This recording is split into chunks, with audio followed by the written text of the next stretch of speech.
Is it a good idea to buy a house today with these high interest rates and then refinance later? Well, let's take a look at a scenario here. So if you get a loan out for $400,000 today at 8%, your principal and interest payment is going to be about $2,900. Now, let's say in 3 years, the interest rates drop to 6% and you want to refinance. Well, here's a couple things to keep in mind. In those 3 years, you will have spent $95,000 on interest and only $11,000 towards principal. So that $400,000 loan 3 years later, you're still going to owe $389,000, but let's say you refinance that at 6%. That's going to bring your payment down to $2,400. So you are going to save about $500 a month, which is great. Over the next 27 years, that loan's going to cost you $786,000, plus you have the $106,000 you've already spent in the first 3 years. And then when you refinanced, it was going to cost about $12,000 because of the closing costs and everything like that. So the total loan would be $904,000. Where if you would have kept the original loan today, it would have cost you $1,056,000,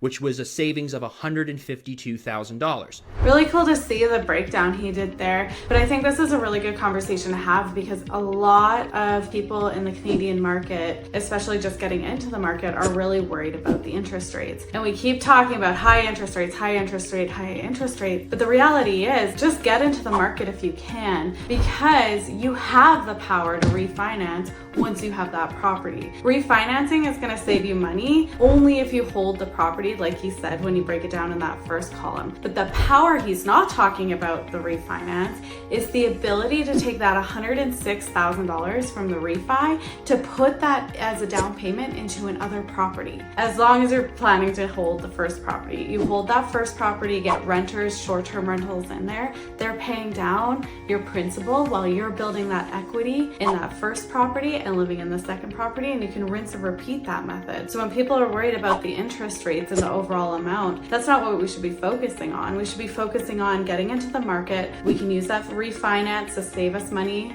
further on down the road, and using that power of the refinance money because you're building equity in your house to now use that for multiple properties, and that is how you build wealth for real estate.